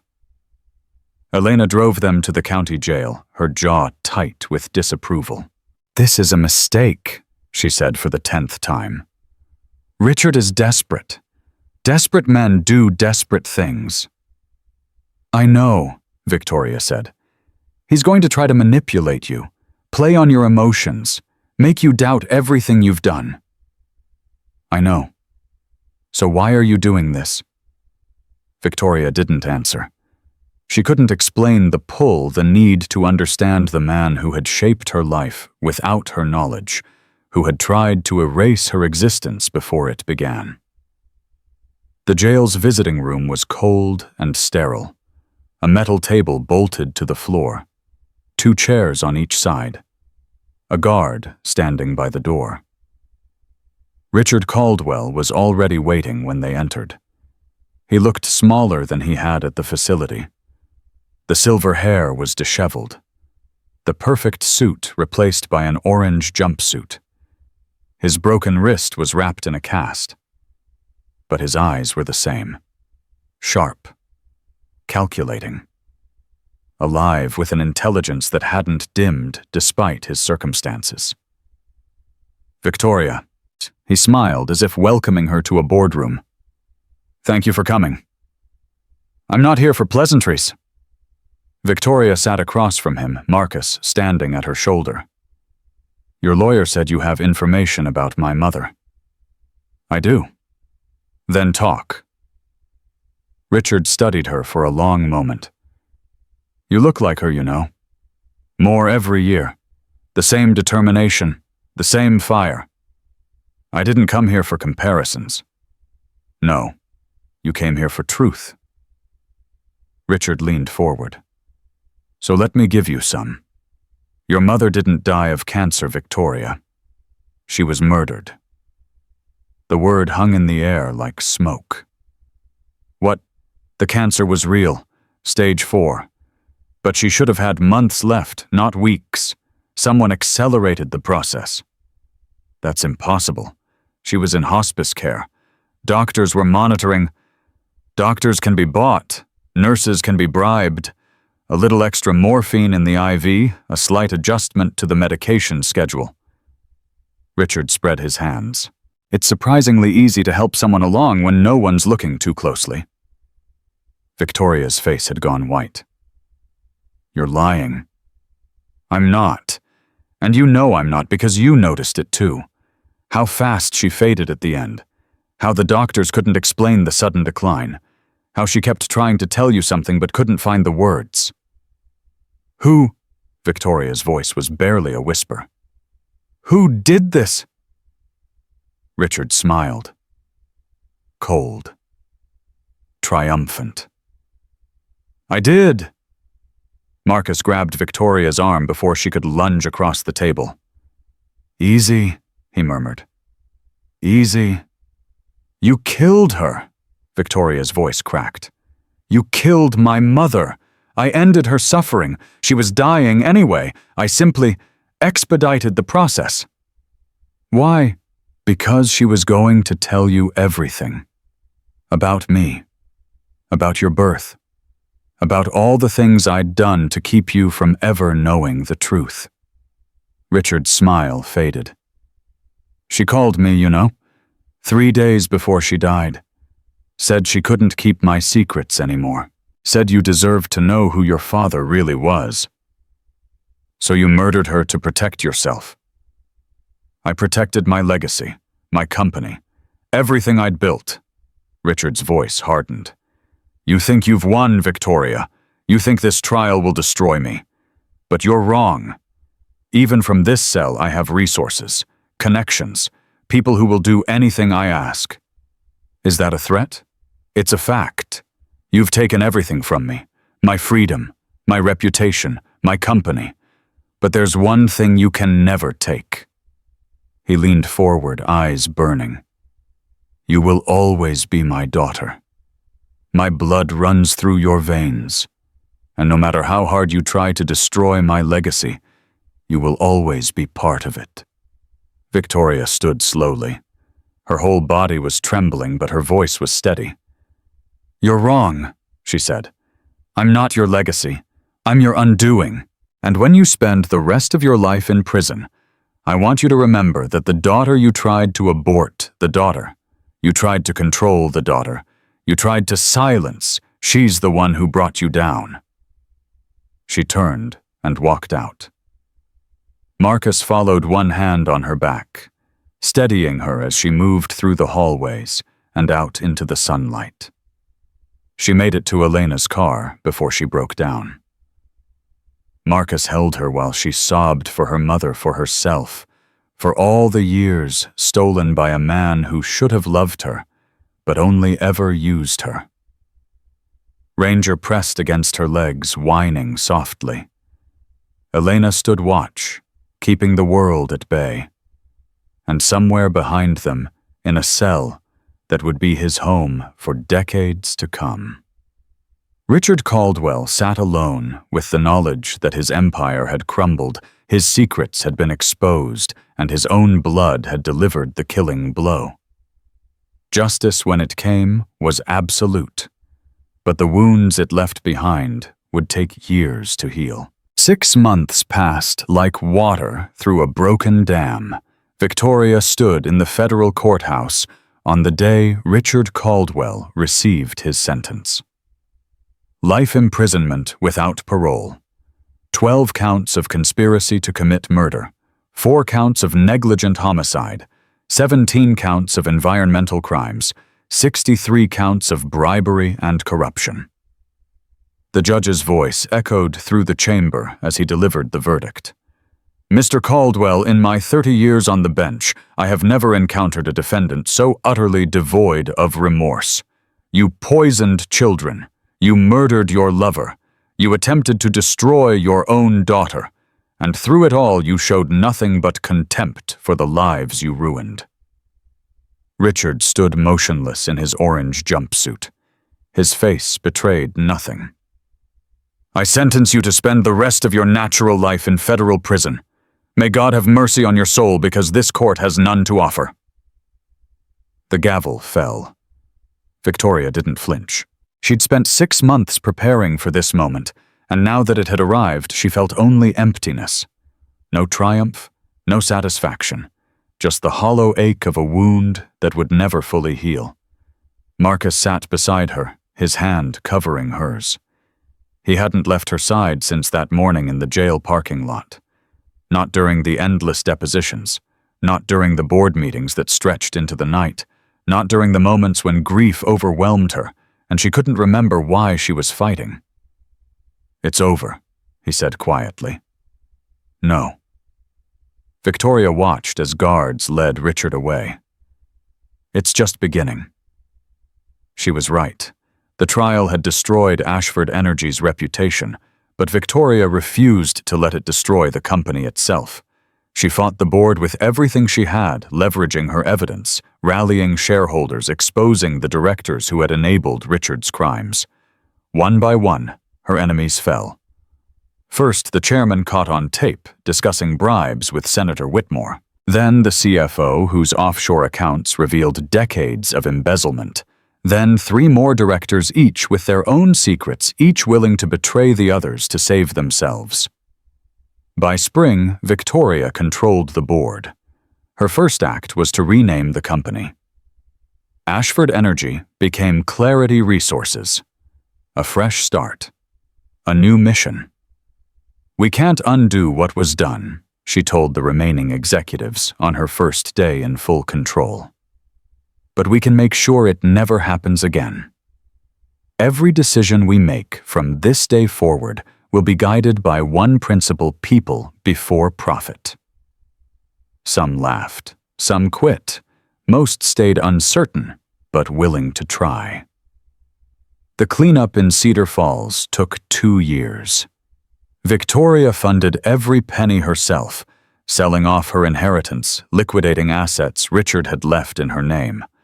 The contaminated wells were sealed. New water systems were installed. Medical care was provided for every family affected by the poisoning. The 4 children who died received a memorial in the town square. Michael, Sarah, Emma, Thomas. Their names carved in stone, surrounded by a garden that bloomed every spring with flowers chosen by their families. Victoria visited the memorial often.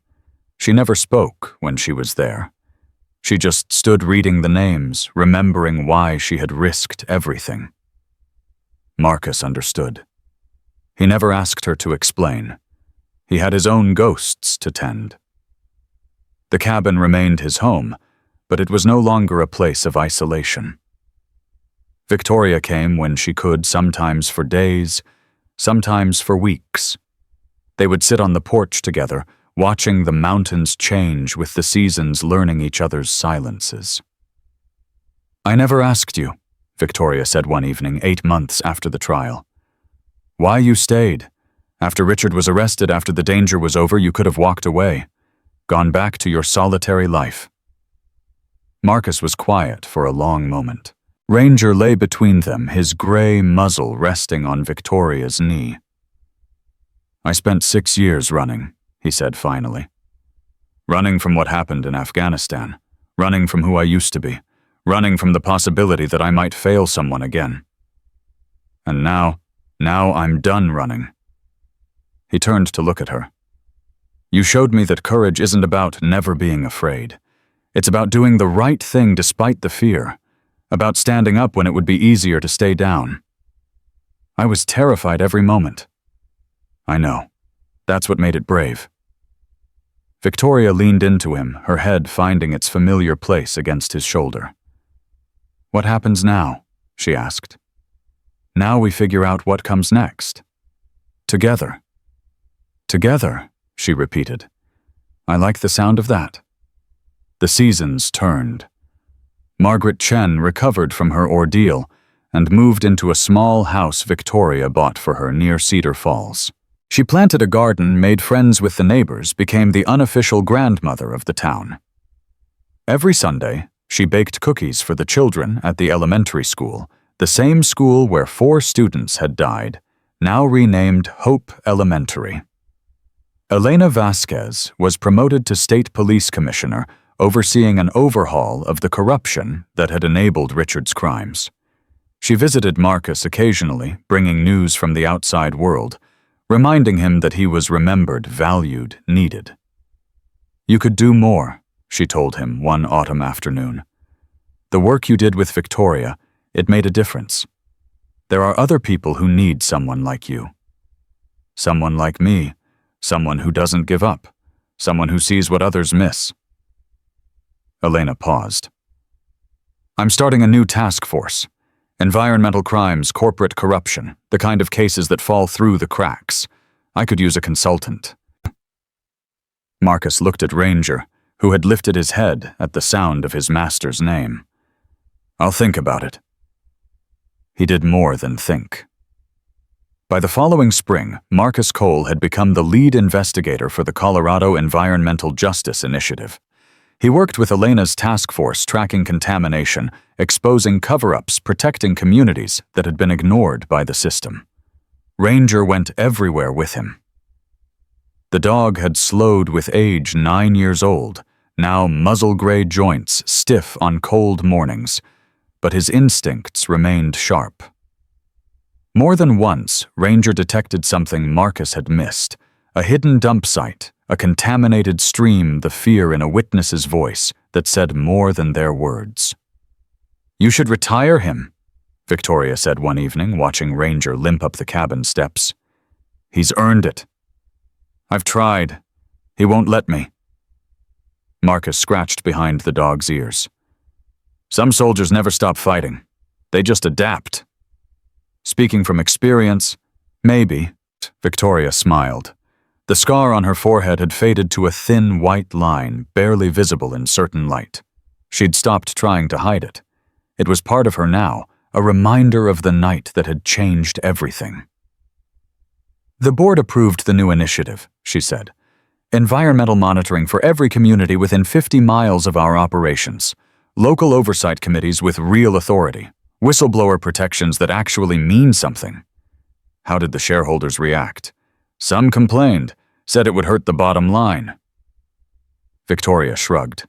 "I reminded them what happened last time someone prioritized profit over people. They stopped complaining." Marcus laughed, a rare sound that made Victoria's heart lift. "What?" she asked. "Nothing. Just thinking about the woman I found in that crashed car. Bleeding, freezing, clutching a briefcase like her life depended on it. My life did depend on it. I know. But look at you now." He gestured at nothing and everything. "CEO of a reformed company, champion of environmental justice, hero of Cedar Falls." "I'm not a hero. Tell that to the families whose children are drinking clean water because of you. Tell that to the workers who can report safety violations without losing their jobs. Tell that to—" Victoria silenced him with a kiss. When they separated, Marcus was breathing hard. "What was that for? For reminding me why I do this?" Victoria touched his face. "For being here when I needed you. For not giving up on me when I wanted to give up on myself. I could never give up on you." "I know," she smiled. "That's why I love you." The words hung in the mountain air, as natural as the wind through the pines. Marcus didn't respond with words. He pulled her close, held her tight, and let the silence speak for him. Ranger watched them with wise, amber eyes, tail thumping softly against the porch. Some stories ended with grand gestures and dramatic declarations. This one ended with two people finding peace in each other's arms, healing wounds that had seemed unhealable, building a future from the wreckage of the past. But the ending wasn't quite complete. On the 1-year anniversary of the night Marcus found Victoria on that mountain road, he drove her back to the spot where it had all begun. The guardrail had been repaired. The rocks bore no evidence of the crash. Nature had erased the physical scars, leaving only memory. "Why are we here?" Victoria asked. "Because I have something to say, and this is where it needs to be said." Marcus got out of the truck. Victoria followed, pulling her coat tight against the cold. Ranger jumped down after them, immediately pressing against Victoria's legs. "1 year ago I was a man who had given up on himself," Marcus said. "I lived alone. I spoke to no one. I told myself I was content, but I was really just hiding. Hiding from the past. Hiding from the pain. Hiding from the possibility that I might care about someone and fail them like I'd failed before. Marcus, let me finish." He took her hands in his. Then Ranger sensed something I couldn't see. He made me stop. Made me look. and I found you broken, bleeding, but fighting. Fighting for truth. Fighting for justice. Fighting for people you'd never met. Victoria's eyes glistened. You didn't just save those children in Cedar Falls, Marcus continued. You saved me. You showed me that the past doesn't have to define the future. That redemption is possible. That love, his voice cracked. That love is worth the risk. He reached into his pocket and pulled out a small box. Victoria's breath caught. I'm not good at this, Marcus admitted. I've never done it before. I've never wanted to. He opened the box to reveal a simple ring, silver unadorned, set with a single diamond that caught the winter light. But I want to spend the rest of my life with you. I want to wake up beside you every morning and fall asleep beside you every night. I want to fight beside you, grow old beside you, build something beautiful from all the broken pieces. He knelt in the snow. Victoria Ashford, will you marry me? For a long moment, she didn't answer. Then she knelt down beside him, taking his face in both her hands. Yes, she whispered. Yes, Marcus Cole. 1,000 times yes. He slid the ring onto her finger. It fit perfectly. She kissed him, then deeply, completely, with everything she had and everything she was. Ranger barked joyfully, circling them, tail wagging so hard his whole body shook. When they finally separated, both were crying. I love you, Victoria said. I love you too. Marcus touched her face, memorizing every feature. I think I've loved you since the moment I found you in that car. I just didn't know how to say it. You said it now. That's what matters. They stood together, arms wrapped around each other, looking out at the mountains that had nearly killed them both, but had instead brought them together. The wedding took place at the cabin 3 months later. It was small, just Elena, Margaret, Agent Park, and the families from Cedar Falls, who had become like extended family. The ceremony was brief, the vows simple, the love profound. I promise to stand beside you, Victoria said, through storms and sunshine, through triumph and tragedy. I promise to be your partner, your champion, your home, and I promise to never stop fighting for the world we want to build together. I promise to protect you, Marcus replied, not because you're weak, but because you're precious. I promise to listen when you speak, and to stand beside you when words fail. And I promise that no matter what comes, I will never turn away. They exchanged rings, simple bands that matched their engagement ring forged from silver, mined in these very mountains. You may kiss the bride, the officiant said. They did. The reception lasted until midnight. There was dancing on the cabin porch toasts that brought tears, laughter that echoed through the valley. Ranger wore a bow tie that Margaret had sewn for the occasion, accepting pets, and praise with dignified patience. Later, when the guests had gone, and the cabin had quieted, Victoria and Marcus stood together at the window watching the stars. Do you think they know? Victoria asked. Who? The children. Michael, Sarah, Emma, Thomas. She paused. My mother, your grandfather, everyone we lost along the way. Marcus considered the question. I think they do. I think they see us wherever they are, and I think they're proud. Even Richard doesn't matter anymore. He's in the past. We're the future. Victoria turned in his arms. What kind of future do you see? The kind where we wake up every morning with purpose, where we fight for what's right, even when it's hard, where we build a family. He paused. If you want that. A family. Children, a dog, maybe a few chickens. He smiled. The whole thing. Victoria laughed. I've never thought about chickens. They're very underrated. I'll take your word for it. She kissed him softly. But yes, I want that. All of it. With you. Ranger padded over and leaned against them both, completing the circle. 3 souls who had found each other in the storm.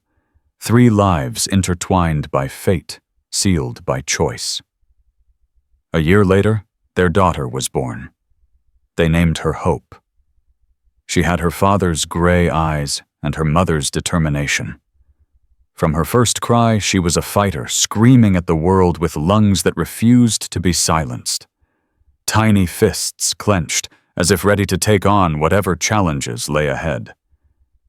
She's perfect, Victoria whispered, cradling Hope in her arms. She's ours, Marcus replied. That's all that matters. Ranger approached the baby cautiously, sniffing her gently, before settling at the foot of the bed. Guardian stance. The same position he'd held 1,000 times before, now extended to include this new precious life. He approves, Victoria said. He's already planning how to protect her. From what? Everything. Nothing. Marcus smiled. That's what fathers do. As the years passed, Hope grew into the name they'd given her.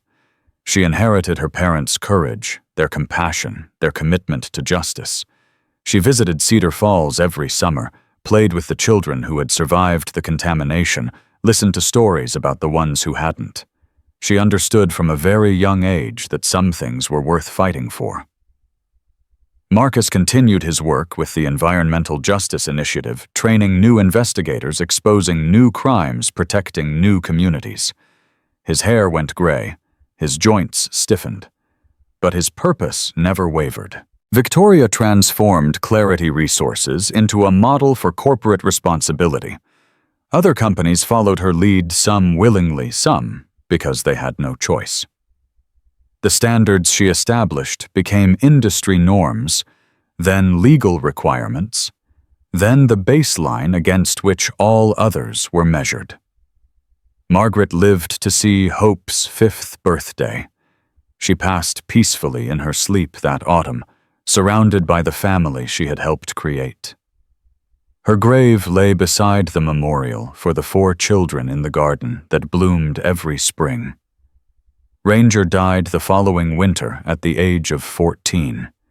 He went quietly in his favorite spot by the cabin fireplace, with Marcus's hand on his head, and Hope's small fingers tangled in his fur. They buried him on the mountain where he had first sensed Victoria's presence, where he had made Marcus stop and look and act. A simple stone marked the spot, carved with words that said everything. Ranger, faithful friend, silent hero. Life went on. Pain faded, joy multiplied. The cabin filled with laughter and love, and the messy, beautiful chaos of a family growing together. And sometimes late at night, when Hope was asleep and the fire had burned low, Marcus and Victoria would sit on the porch and watch the stars, remembering the storm that had brought them together, grateful for every moment since.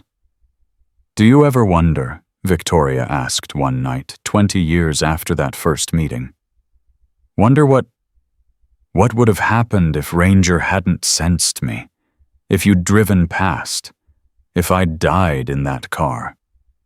Marcus was quiet for a moment. I don't wonder, he said finally. Because that's not what happened. What happened is this: you and me and Hope and everything we've built. The past is fixed. The future is ours to write. Victoria leaned her head against his shoulder. I love you, Marcus Cole. I love you too, Victoria Cole. The stars wheeled overhead. The mountains kept their silent watch. And somewhere in the fabric of the universe, a pattern completed itself. Threads of tragedy and triumph woven together into something stronger than either alone. This is what remains when the storm passes. Not the wind, not the cold, not the fear.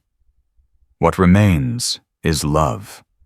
What remains is hope. What remains is the choice we make every single day to stand beside each other, to fight for each other, to never turn away. Sometimes miracles don't come as thunder or fire. They come quietly in a moment of decision, when an ordinary person chooses to do the right thing. Marcus Cole was just a man who stopped when he could have driven past. Victoria Ashford was just a woman who told the truth when she could have stayed silent. Together, they changed everything. And that is how the world is saved, one choice at a time, one heart at a time, one act of courage at a time. If this story touched you, share it with someone who needs hope today. Leave a comment telling us where you're watching from. And remember, the storm may rage, but it doesn't have to win. Love wins. Truth wins. The ones who refuse to turn away, they win. May you find your courage when the moment comes. May you find someone worth fighting for. And may you never ever forget that miracles are real. They're just waiting for you to choose them.